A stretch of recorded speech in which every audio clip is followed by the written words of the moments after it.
Bienvenidos sean cada uno de ustedes. De nuevo, me da gusto verles, estar aquí juntos en comunión y deleitándonos en el Señor, pues Él es el que causa Él es el causal de nuestra alegría, de nuestra felicidad. Justamente de Él quiero hablarles hoy día. Quiero hablarles de la persona más importante en esta iglesia. Hemos estado hablando de la iglesia, hemos estado hablando de nuestras responsabilidades como miembros, hemos estado hablando acerca de lo que se espera bíblicamente de una iglesia. Hemos estado hablando mucho de esas cosas. Pero aún si todas las cosas que hemos estado hablando las pusiéramos en práctica diligentemente, pero la persona de la que les voy a hablar hoy día no estuviera presente, todo sería en vano. Todo. La persona más importante en esta iglesia es Jesucristo. Quiero hablarles del verdadero pastor de esta iglesia. El verdadero pastor de esta iglesia no soy yo. El verdadero pastor de la iglesia no son los que llamamos ancianos y que están allí adelante. Las iglesias tienen muchos pastores, pero todas ellas solo tienen un gran sumo pastor, quien es Jesucristo. Quiero hablarles del sumo pastor, de nuestro sumo pastor, Jesucristo. Quiero hablarles del que verdaderamente da sentido a esta iglesia, del que verdaderamente la dirige, de aquel que le infunde aliento, ánimo, vida y vida eterna. Quiero hablarles de aquel que es la razón de nuestro existir, que es el poder de la iglesia, que es la cabeza de la iglesia, es el Salvador, Jesucristo. Pablo escribió en una oportunidad a los Efesios diciéndoles: al vivir la verdad con amor, creceremos hasta ser en todo como aquel que es la cabeza, es decir, Cristo. Por su acción, todo el cuerpo crece y se edifica en amor, y sostenido y ajustado por todos los ligamentos, según la actividad propia de cada miembro. Él es la cabeza. Toda la eclesiología descansa sobre esta verdad básica. Jesucristo es el sumo pastor. En la iglesia solo hay una cabeza, entiéndase bien: Jesucristo. Así también en la iglesia solo hay un sumo pastor, Jesucristo.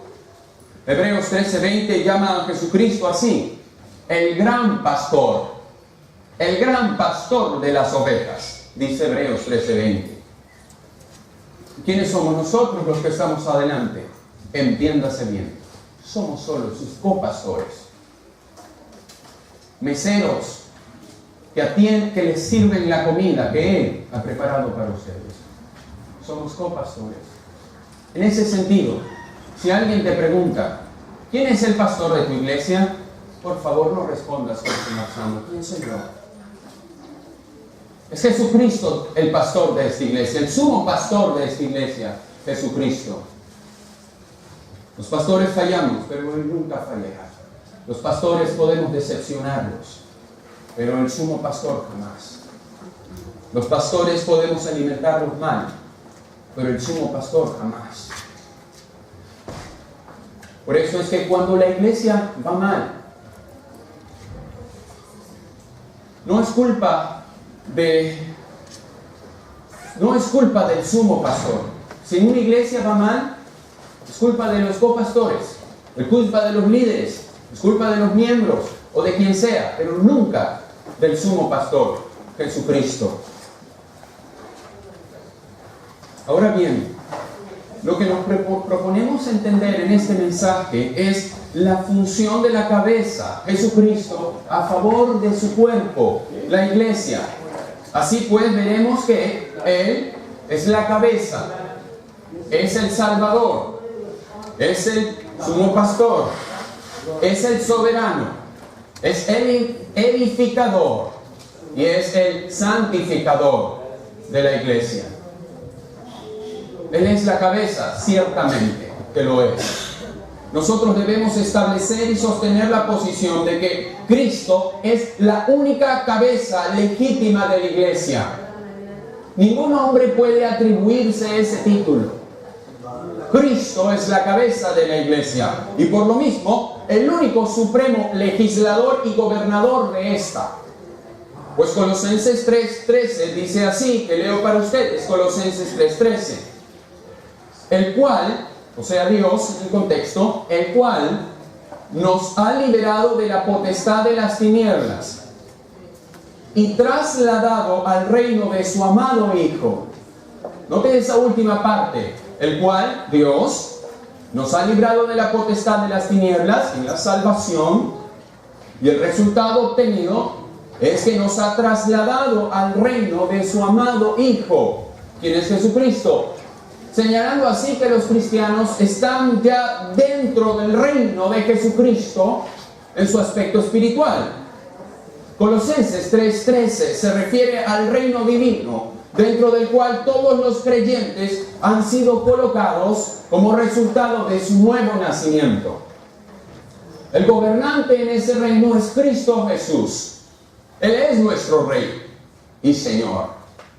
En este concepto del reino, Él reina sobre los creyentes solamente. Y esta relación es hoy, ya y ahora. Pues Él es hoy nuestro Rey. Y estamos en su reino espiritual, gobernados por Él, pues Él es el Rey.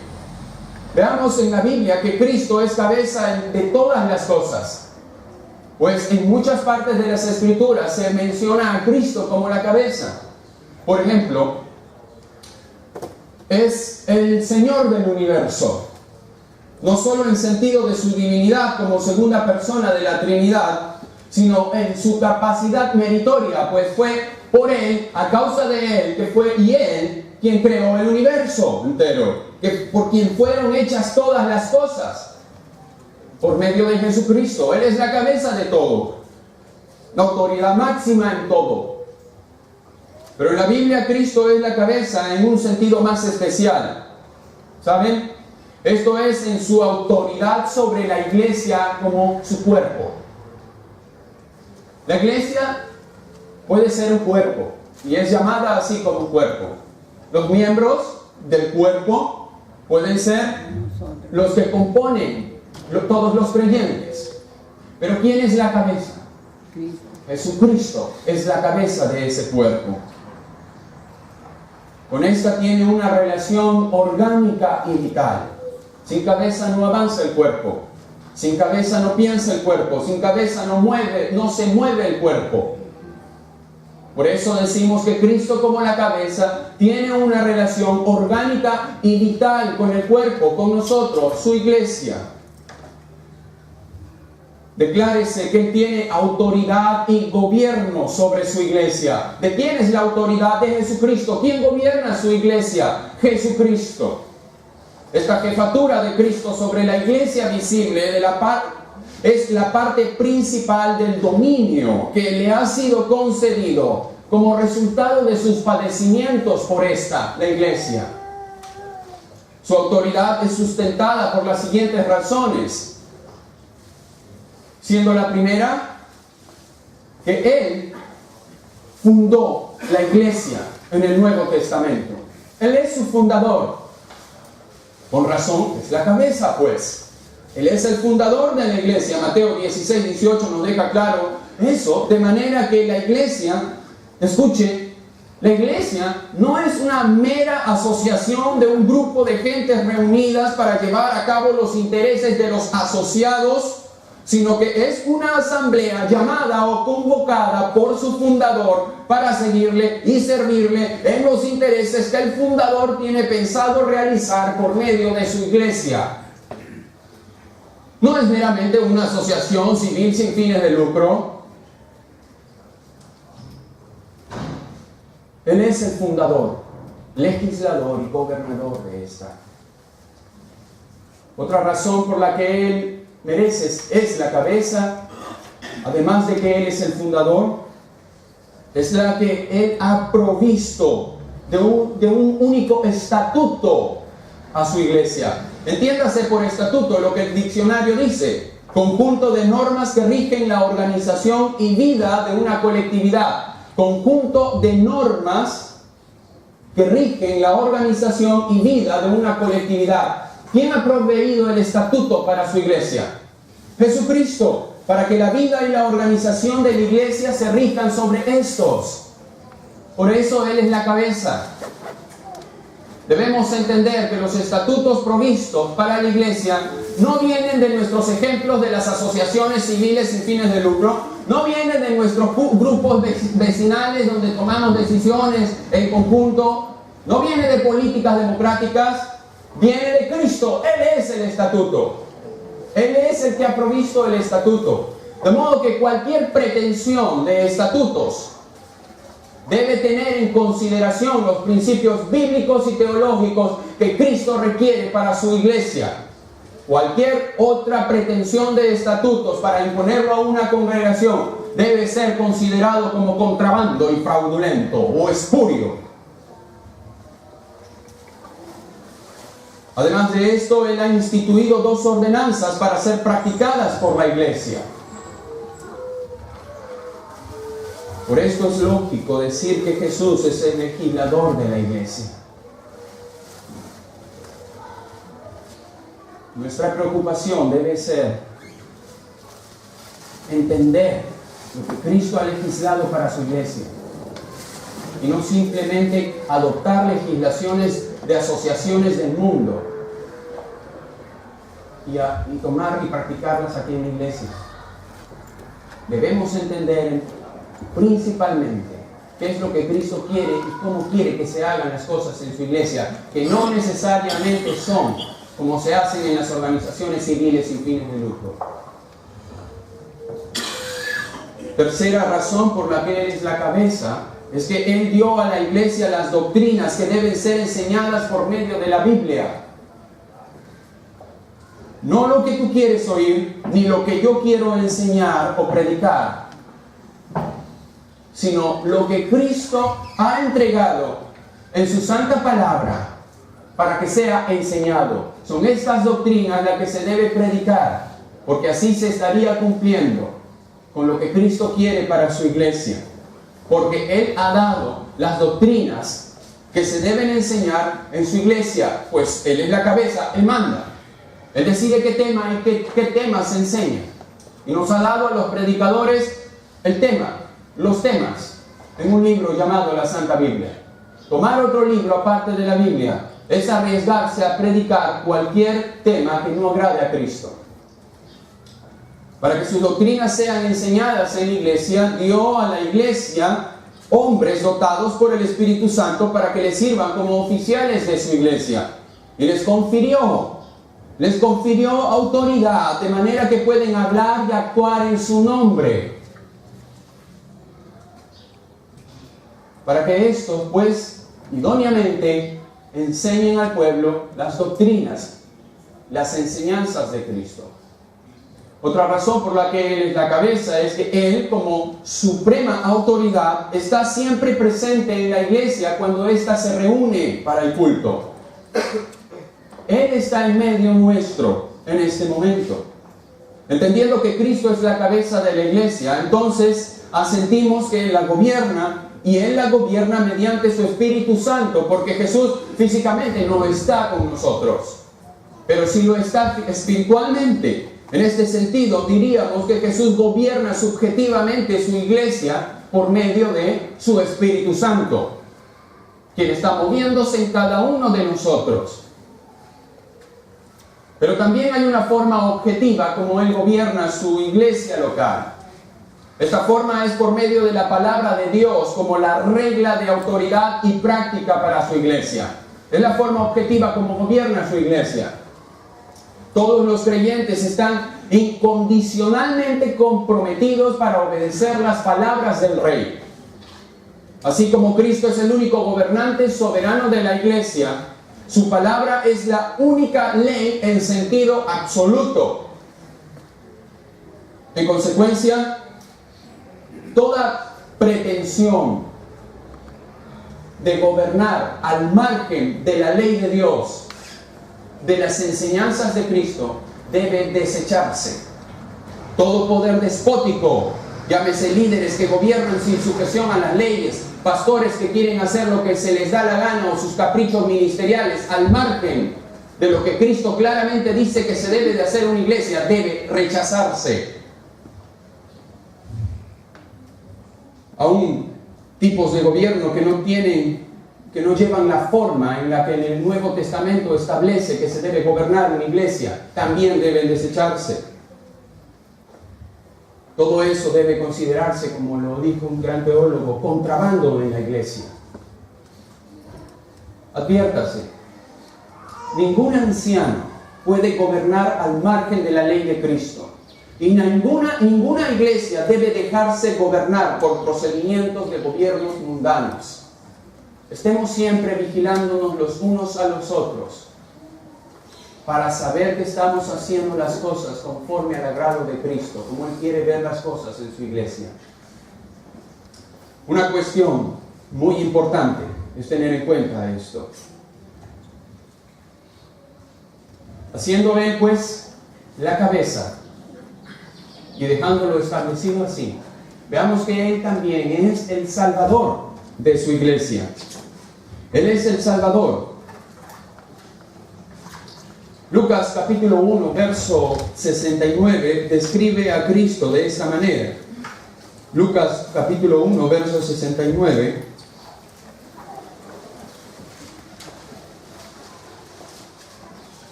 Describe a Cristo así, como un poderoso Salvador. Como un poderoso Salvador. Es axiomática esta característica de Jesús. Es obvio que Él es no solo Salvador, sino poderoso Salvador. Sin su salvación, estaríamos destinados al castigo eterno. El mundo estaría destinado bajo el castigo divino por el pecado. Pablo escribió que Cristo amó a la iglesia y se entregó a sí mismo por ella. Nota estas palabras de profundo amor. Cristo se entregó a sí mismo. Cristo amó a la iglesia y se entregó a sí mismo por ella, por la iglesia. De modo que es por la salvación que la iglesia ha podido ser constituida. Es por la salvación que nos hemos podido agrupar como cuerpo de Cristo, o nos han podido agrupar como cuerpo de Cristo. De manera que con propiedad se puede llamar a Jesús el fundador de la iglesia. Es su iglesia. No es nuestra iglesia, es su iglesia. No solo es el fundador, sino también es el fundamento. Es el fundamento de la iglesia. No solo fundador y fundamento, sino también es el elemento indispensable para la construcción de la iglesia. Porque llegó a ser piedra angular por su muerte y resurrección. Él llegó a ser piedra angular para la edificación de la iglesia, que la compró con su propia sangre. Estamos hablando de que Él es el Salvador. En conclusión, sin Cristo no hay iglesia. Pueden haber congregados, pueden haber sociedades religiosas, pueden haber prácticas éticas y morales, pueden haber ministerios, pero sin Cristo no hay iglesia. Es justamente la resurrección y ascensión lo que convierten a Cristo en la cabeza de la iglesia y su Salvador mismo. Es en esta capacidad como cabeza que puede hacer operativo el cuerpo por medio de transmitir dones a los miembros de su cuerpo. Así que Él es la cabeza, Él es el Salvador de la iglesia, pero es también el pastor de la iglesia, el sumo pastor de la iglesia. De hecho, Jesús es el buen pastor que da su vida por las ovejas. Es el príncipe de los pastores. Los pastores, ¿saben? Y es tranquilizador entender esto, que Cristo es el sumo pastor. particularmente para los copastores de Él. Es tranquilizador saber esto, porque los pastores, los copastores de Cristo, no podemos estar pendientes de cada detalle y necesidad en la vida de cada uno de ustedes, en las ovejas. Pero el sumo pastor sí. Él sí puede y lo hace al mínimo detalle. Los pastores no siempre podemos capacitar a todos como quisiéramos, pero el sumo pastor sí puede hacerlo.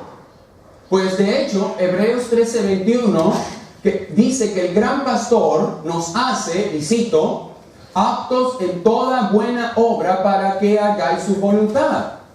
Según Hebreos 13:21, ¿quién es el que nos hace aptos en toda buena obra para que hagáis su voluntad? El sumo pastor, Jesucristo. Aun cuando nos esforcemos, nuestros alcances no pueden abarcar a todos. No podemos estar al pendiente de todos. Pero es tranquilizador saber para mí que Jesús sí te alcanza, sí sabe todas tus necesidades. Y lo que yo no puedo hacer por ti, por carecer de capacidades, de fuerza o de entendimiento, pues no lo sé todo y no conozco todo de todos.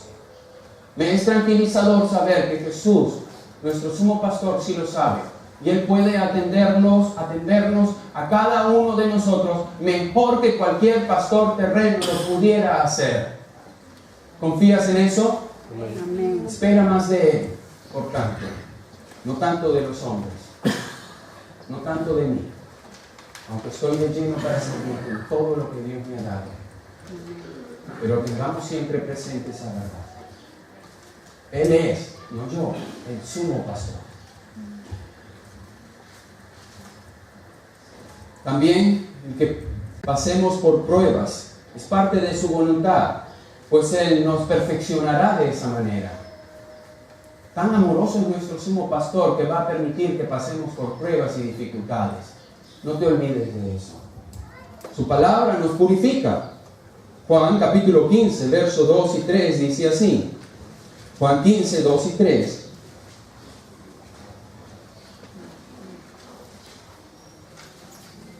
Toda rama que en mí no da fruto la corta, pero toda rama que da fruto la poda para que dé más fruto todavía. Ustedes ya están limpios por la palabra que les he comunicado. Esa palabra, su palabra, nos limpia, nos purifica, nos limpia de ideas nocivas, nos limpia de sentimientos pecaminosos, nos limpia de prejuicios, nos limpia de esas ideas preconcebidas que todos tenemos, para darnos el entendimiento correcto de cómo deben ser las cosas en esta vida delante de Dios. Su palabra nos purifica en todo sentido. Es liberadora su palabra. Libera de la ignorancia en todo sentido, académica y moral. Como el príncipe de los pastores, Jesús intercede por sus ovejas constante y detalladamente. Aun cuando yo guardo una lista de las necesidades particulares en ustedes, no creo ser tan constante y asiduo en la intercesión como lo es Cristo con cada uno de nosotros. Él sí está siempre, hasta en los detalles que los demás no conocemos, Él está intercediendo por eso. No solo eso, sino que es nuestro defensor y abogado. Primera de Juan 2:1 dice, si alguno hubiere pecado, abogado tenemos para con el Padre. ¿Quién es? Jesucristo el justo. Es justamente su alegato ante el juez supremo y divino que impide que podamos ser condenados, pues nuestro defensor y abogado, Jesucristo, argumenta que su sangre ha pagado todos nuestros delitos y así nada puede separarnos del amor de Dios. Eso solo lo puede hacer Él. Jesús, nuestro sumo pastor, es también un pastor sacerdotal que se identifica con nuestras debilidades y las comprende para ayudarlas con efectividad.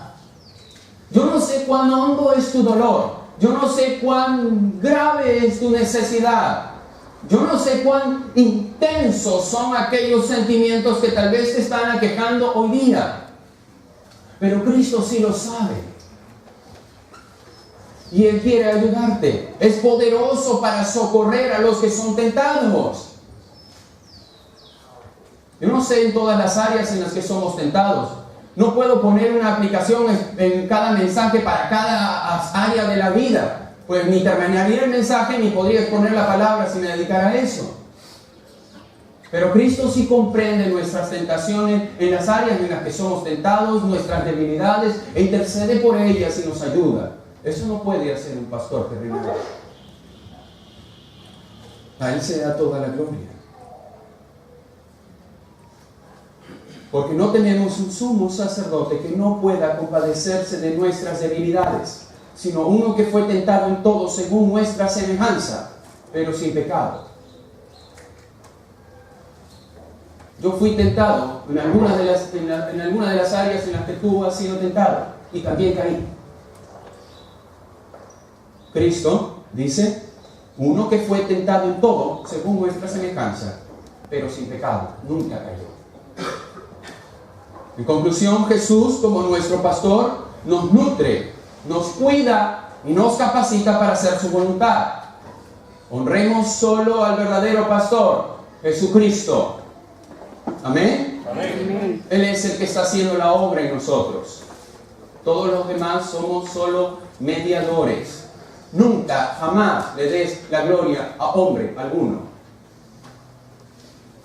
Porque cuando lo hagas, has disminuido a la gloria que le debes rendir, a la absoluta gloria que le debes rendir a Cristo Jesús como el sumo pastor.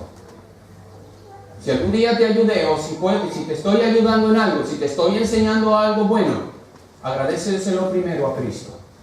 Porque de lo que te estoy dando no proviene de mi ingenio, no proviene de mi creatividad, no proviene de mi conocimiento, no lo hice yo, no lo imaginé yo. Simplemente lo leí en la Biblia y te lo comunico. Él es la cabeza, Él es el Salvador, Él es el sumo pastor, también es Él el soberano. Jesucristo es el Señor.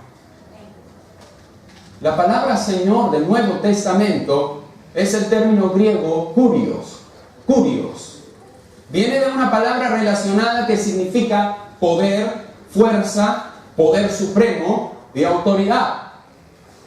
Es por eso que cuando se asocia con Cristo en determinados contextos, se interpreta como refiriéndose a su deidad, a Dios. Él es Señor. De modo que Kurios significa el poderoso, el superior, aquel que tiene autoridad sobre mí, aquel que tiene control sobre mí, el supremo. Por favor, si bien hemos dicho que Jesús es el Salvador, no obstante, no solo es eso, sino que también es el soberano. Él es el Señor.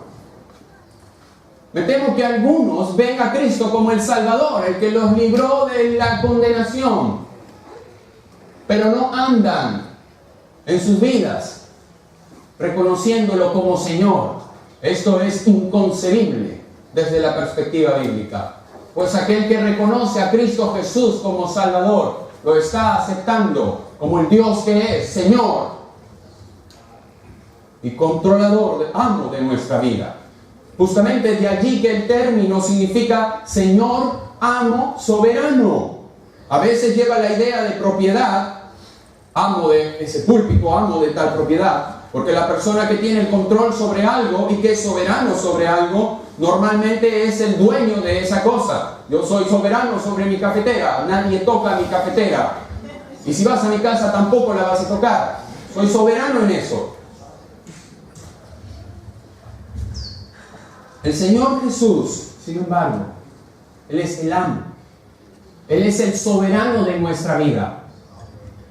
No es solamente nuestro maestro, no es solamente nuestro Salvador, sino también es nuestro dueño, porque hemos sido comprados por precio y hemos sido adquiridos con su sangre.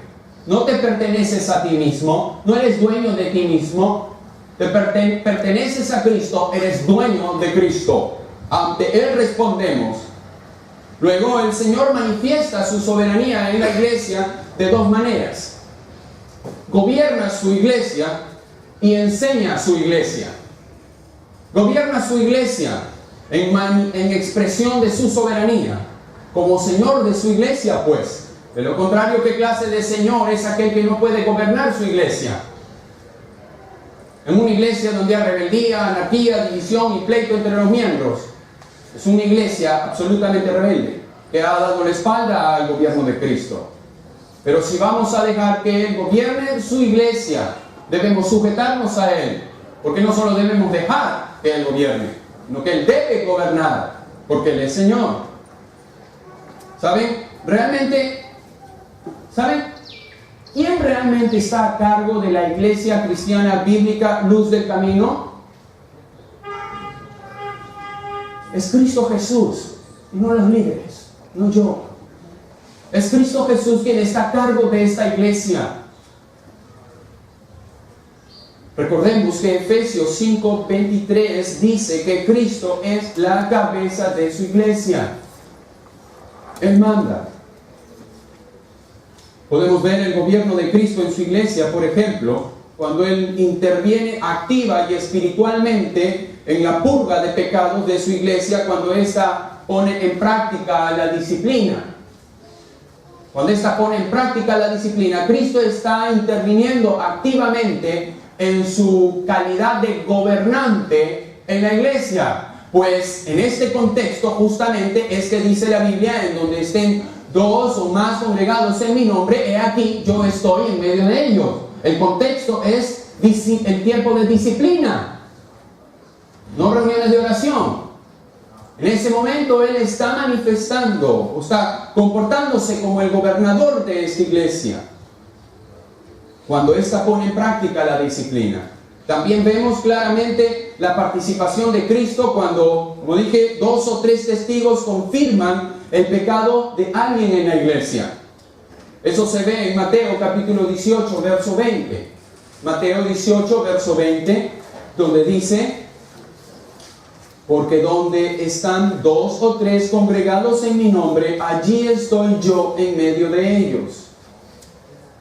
Este hecho implica que Cristo cuida la pureza de su iglesia por medio de la supervisión y verificación que deben tener los miembros de la iglesia sobre toda actividad eclesiástica, para que se lleve siempre un culto santo y agradable al Señor. Él está al tanto de todo eso. Tolerar el pecado en la iglesia es rechazar el gobierno de Cristo sobre él. Porque Cristo no quiere el pecado en su iglesia. Quiere restaurar el pecado. Este hecho implica pues que Cristo cuida la pureza de su iglesia. Los miembros como sacerdotes y Él, el sumo sacerdote, son instrumentos de Cristo, escuchen, para vigilar la buena marcha del ministerio. Rendir cuentas a la congregación provee una salvaguarda para evitar que el liderazgo, ancianos, diáconos, líderes en general, caigan en errores doctrinales o morales y en consecuencia causen un declive en la congregación. Eso es importante tener en cuenta también, porque es la manera como Cristo ejerce su gobierno en la iglesia, su gobierno objetivo, mediante todos nosotros, en el momento que nos estamos cuidando unos a otros, en el momento que nos estamos advirtiendo de las consecuencias del pecado. Sean pastores, sean diáconos, sean líderes, sean miembros, todos debemos estar cuidándonos unos a otros. Que del día que de repente, y Dios no lo permite y me guarde, me desvíe en algún punto o tenga alguna práctica inmoral en mi vida. Y como ha sucedido en algunas iglesias, no, es el pastor. No, es el pastor, ¿qué le vamos a decir? Él sabe. Si tú haces eso, me estás haciendo un daño. Y le harías un daño a cualquiera de los líderes. Si ves un pecado en nosotros y no te atreves a acercarte, a ayudarnos a ver nuestro pecado, porque el daño no solo nos lo hacemos nosotros cuando pecamos o no obedecemos a Dios, sino que el daño, el pecado de uno, afecta a toda la iglesia, sea el mío, sea el tuyo, porque un poco de levadura leuda toda la masa. Por eso no debemos ser indiferentes ante el pecado de nuestros hermanos y con mucha humildad y amor acercarnos para ayudarnos. No solo para sancionarnos, no, para ayudarnos, restaurarnos. Otra forma como vemos que Cristo gobierna su iglesia es por medio de una pluralidad de hombres piadosos o ancianos pastorales. Según vemos en la Biblia, los ancianos dirigen la iglesia, enseñan y predican la palabra, protegen de los falsos maestros, exhortan y amonestan a los santos respecto a la sana doctrina, visitan a los enfermos, oran con ellos y arbitran en cuestiones doctrinales. Dicho con el vocabulario bíblico, los ancianos pastorean la iglesia. Principalmente esa es su función, la supervisan. Pastorean, supervisan, dirigen y cuidan de la iglesia en nombre de Cristo Jesús. Por eso es indispensable no sobrecargar a los ancianos con responsabilidades que no competen a su función principal, las mismas que pueden ser suplidas por la diversidad de miembros que tenemos. Así que si Cristo expresa su soberanía gobernando la iglesia, también expresa su soberanía enseñando a la iglesia. El maestro de maestros es Jesús. Si bien Él utiliza instrumentos humanos para dispensar sus doctrinas, no obstante, el entendimiento es iluminado por el obrar del Espíritu Santo. Las cosas espirituales son enseñadas por medio de la ayuda espiritual que el Espíritu Santo da al creyente para entenderlas. Juan 15:6 nos habla del poder iluminador del Espíritu Santo en el creyente. Juan 15:6 dice: pero cuando venga el Consolador, a quien yo os enviaré del Padre, el Espíritu de verdad, el cual procede del Padre, Él dará testimonio acerca de mí. Y en otra parte, Jesús dijo así: aunque tengo muchas cosas que deciros, pero ahora no las podéis sobrellevar. Pero cuando venga el Espíritu de verdad, Él os guiará a toda la verdad. Porque no hablará por su propia cuenta. Interesante, ni aún el Espíritu Santo habla por su propia cuenta. Con cuánta mayor razón el predicador no puede hablar por su propia cuenta. Sino que hablará todo lo que oyere, y os hará saber las cosas que habrán de venir. Él me glorificará, porque tomará de lo mío y lo hará saber. Esa es la obra que el Espíritu Santo hace en nosotros para ayudarnos a entender, a clarificarnos las Escrituras, la doctrina, iluminándonos el entendimiento. Además, la Biblia nos dice que tenemos la unción del Espíritu Santo, es decir, que el Espíritu Santo ha sido derramado en nosotros para consagrarnos a Dios. Primera de Juan 2:20 dice eso, de modo que el Espíritu Santo opera en nosotros para que no tengamos necesidad de que nadie nos enseñe cuál es la voluntad de Dios para nuestra vida, debido a que Jesús obra en su Espíritu para enseñarnos todas las cosas. Mira Primera de Juan, capítulo 2, verso 27 en particular. Es a razón de lo que te acabo de mencionar, que el versículo 27 dice lo siguiente. Primera de Juan 2:27. Y leo: la unción que vosotros recibisteis de Él permanece en vosotros, y no tenéis necesidad de que nadie os enseñe, así como la unción misma os enseña todas las cosas, y es verdadera, y no es mentira, según ella os ha enseñado, permaneced en Él. Los pastores maestros en las iglesias, entiéndalo bien, son solo meseros que sirven la comida. La palabra de Dios la sirven a las ovejas de Dios con las lecciones que Dios quiere que tengan. El púlpito, la temática del púlpito no debe ser controlada por un calendario litúrgico anual, ni por actividades cívicas sociales anuales, aun cuando puede ser legítimo tomar cierto tiempo para tratar un tema de interés social.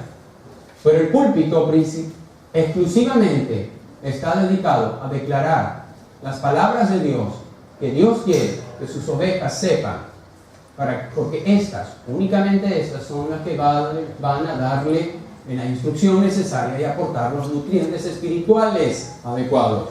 Nosotros no cocinamos la comida, solo estamos para servírtela caliente y con todos sus ingredientes originales para que tú te nutras.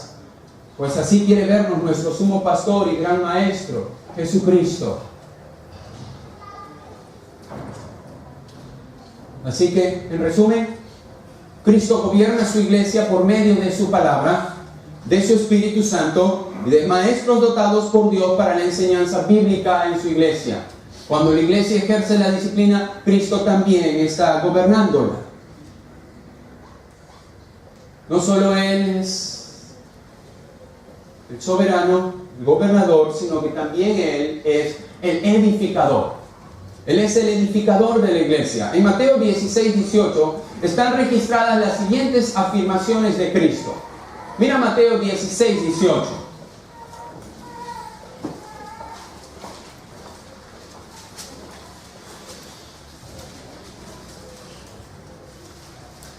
Allí dice, y sobre esta roca, hablando Jesús, edificaré mi iglesia. Edificaré. Está claramente en el tiempo futuro, lo que indica que esto era algo que Jesucristo todavía no había hecho en el tiempo que pronunció estas palabras. En realidad, la iglesia no comenzó como una realidad funcional hasta que vino el Espíritu Santo en el día de Pentecostés.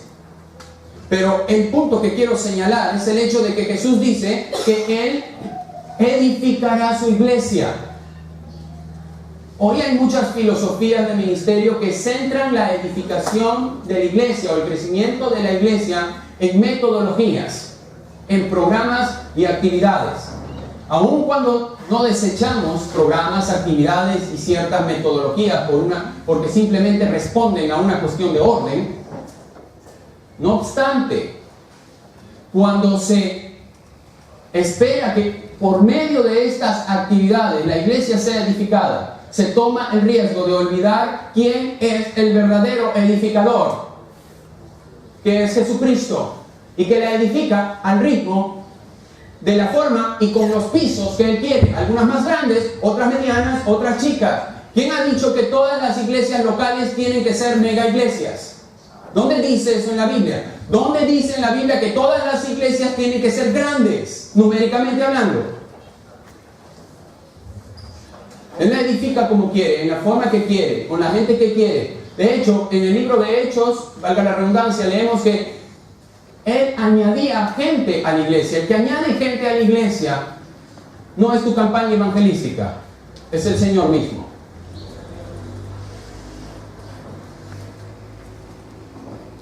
¿Y por qué decimos que Él edificará? Porque Él lo ha declarado. Él es el sumo pastor, Él es su fundador, es su propietario. Él puede edificarla sin nosotros. Puede hacerlo prescindiendo de todas nuestras actividades. Puede hacerlo. Pero ha querido hacerlo por medio de la obra del ministerio de los creyentes. Efesios 4:12 nos deja claro eso. La obra del ministerio la hacemos todos. Y por medio de la actividad propia de cada miembro, Él edifica su iglesia. La edificación de su iglesia la rapidez de la edificación de su iglesia está en proporción a cuán activos estén todos los miembros en su iglesia. 1 Corintios 3, 6, 7 dice: yo planté, Apolos regó, pero el crecimiento lo ha dado ¿quién? Tu programa, tu campaña, tu pastor, Dios. No olvidemos eso. Si esta iglesia crece y está creciendo, Ni siquiera es por causa de la unión, me atrevo a decir. Es por causa de nuestro buen Dios, que tiene misericordia de nosotros, gracia con nosotros, amor por nosotros, y nos está haciendo crecer en la medida que Él quiere, empezando de adentro para afuera. Yo planté, Apolo regó, pero el crecimiento lo ha dado Dios. Así que ni el que planta es algo, ni el que riega, ni el pastor, ni el programa, ni los maestros, ni los ministerios es algo, sino Dios que da el crecimiento. Efesios 4:16 dice: por su acción todo el cuerpo crece y se edifica en amor, sostenido y ajustado por todos los ligamentos, según la actividad propia de cada miembro. Colosenses 2:9 dice: la cabeza es Cristo, en virtud de quien todo el cuerpo, nutriéndose y uniéndose por las coyunturas y ligamentos, crece con el crecimiento, subraya eso, con el crecimiento que da Dios. Colosenses 2:19. Crece con el crecimiento que da Dios. Es así como se edifica la iglesia, con el crecimiento que da la cabeza. Nada ni nadie puede impedir que Cristo lo siga haciendo, pues las puertas del Hades no prevalecerán contra ella. La iglesia siempre será edificada, aun cuando escuchemos a veces que tal congregación se separó, tal obra misionera dejó de existir porque no hubo resultado alguno en ese punto, o tal iglesia ha disminuido en membresía. La iglesia nunca va a dejar de avanzar. Las puertas del Hades no prevalecerán contra ella. La iglesia, mientras esté esperando a su Señor, va a mantener las puertas abiertas y nada ni nadie las podrá cerrar. Ni de adentro ni los de afuera podrán cerrarla, porque quien la mantiene abierta hasta su pronta venida es su mismo fundador, su mismo sumo pastor, su misma cabeza, su mismo soberano, su mismo salvador. La oposición, las amenazas, la carnalidad, la ineptitud humana, la indiferencia, la apostasía, el liberalismo, el denominacionalismo no prevalecerán contra ella. Cristo está edificando su iglesia. ¿Y quién puede impedírselo? No solo Él es el que la edifica, sino que también Él es el santificador. Por último, Él es el santificador de la iglesia. En Efesios 5, versos 25 y 27 leemos. Efesios 5, versos 25 y 27.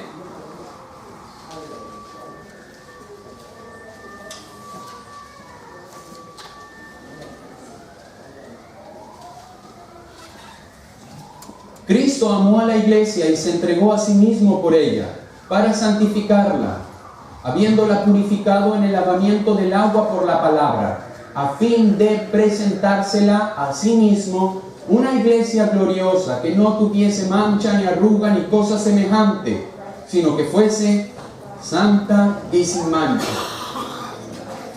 Es consolador y esperanzador saber que el que comenzó la buena obra en vosotros la perfeccionará hasta el día de Jesucristo. Es esperanzador saber eso, porque garantiza crecimiento espiritual por un lado y perseverancia por el otro. Porque ¿quién comenzó esa buena obra en nosotros?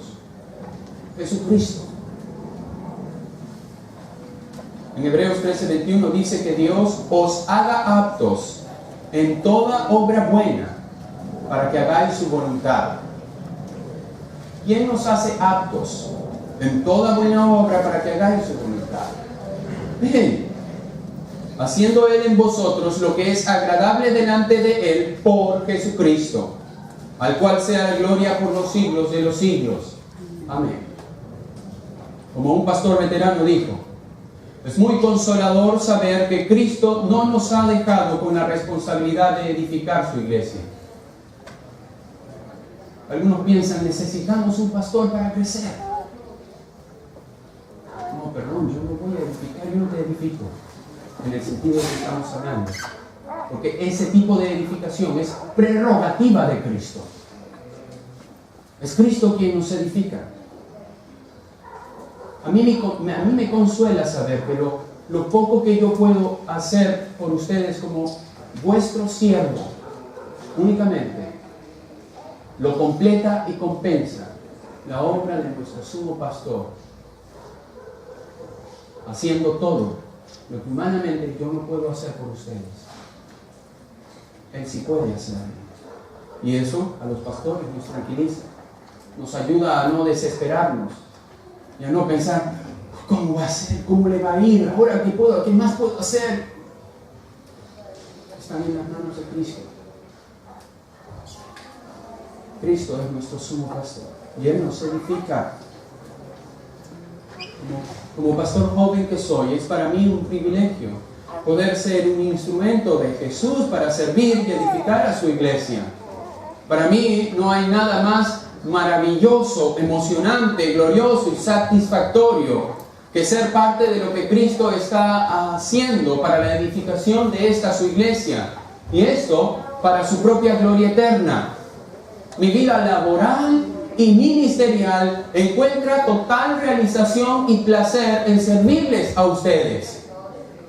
No encontraría igual placer y satisfacción en ningún otro trabajo fuera de la iglesia. Aun cuando podría hacer muchos otros trabajos fuera de la iglesia, en ninguno podría encontrar la satisfacción, la alegría, el gozo y la plenitud ministerial que encuentro sirviéndote a ti.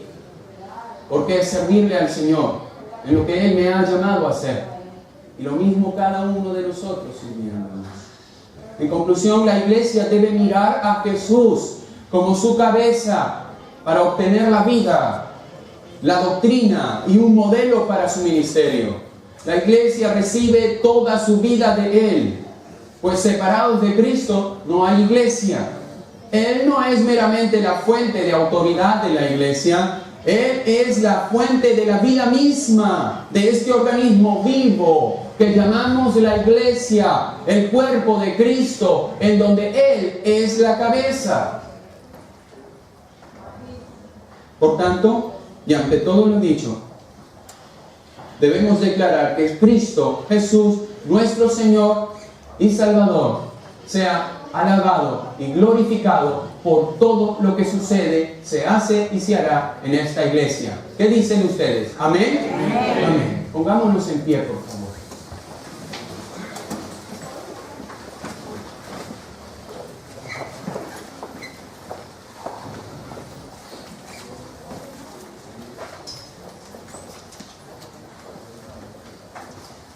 Señor, te damos gracias por ser nuestro Señor, nuestro Salvador, nuestra cabeza, nuestro sumo pastor, nuestro sumo sacerdote, el soberano, nuestro edificador, nuestro santificador. Gracias, Señor, por todo lo que haces y harás en nosotros. Gracias por el privilegio de habernos hecho partícipes de esta tu iglesia. Ayúdanos a ser sensibles a tu dirección. Ayúdanos a ser sumisos a tus palabras. Ayúdanos a sujetarnos a ti y unos a otros. Ayúdanos a buscar reflejar lo más cerca posible, lo mejor que podamos,